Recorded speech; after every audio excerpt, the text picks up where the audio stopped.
Bonjour, vous êtes sur le site L'Awraq. Nous avons l'habitude de diffuser des vidéos relatives à des présentations de livres écrits par des écrivaines et écrivains marocains et franco-marocains.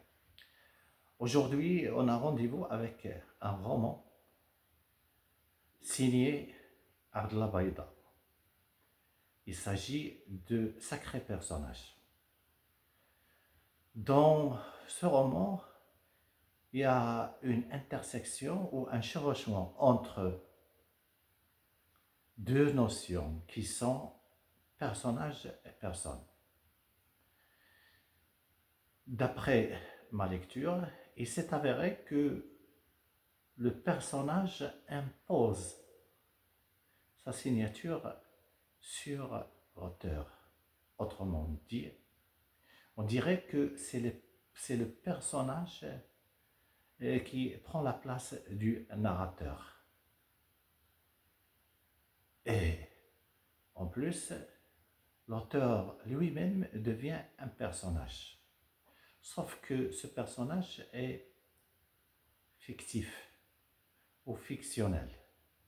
Et c'est là aussi où Abdellah Baïda excelle dans le rôle de la langue pour assigner à ce personnage une connotation, je dirais, subjective. En face du personnage, il y a la personne. La première question qu'on doit poser par rapport à la personne, qu'est-ce que la personne? La réponse nous renvoie soit à la réalité ou à la vérité. Il se trouve que cette personne, elle aussi, se présente comme un personnage, en l'occurrence, Khair. Khair, ici, est présenté comme une introduction ou des prémices en quête de rencontre du personnage avec la personne. Et c'est là aussi que l'enjeu de l'auteur et son pari pour rencontrer la personne qui est représentée par l'écrivain Mohamed Khairtin. La question qu'on se pose et que la lecture peut nous apporter les réponses à cette question, est-ce que cette rencontre s'est déroulée? Est-ce que cette rencontre a eu lieu entre le personnage et la personne?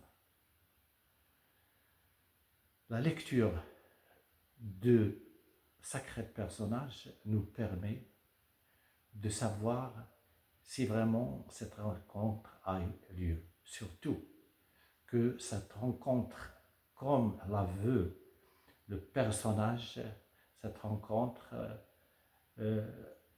est d'ordre culturel. Une rencontre dans un lieu qui abrite des activités culturelles, notamment un salon des livres, là où se déroulent les fêtes du livre, c'est-à-dire les fêtes d'écriture et de lecture. Et donc, la lecture de ce roman nous aide à répondre à la question: est-ce que le personnage a rencontré la personne? Lisez Sacrés personnages, lisez, la lecture aiguise la créativité et la subjectivité. Merci.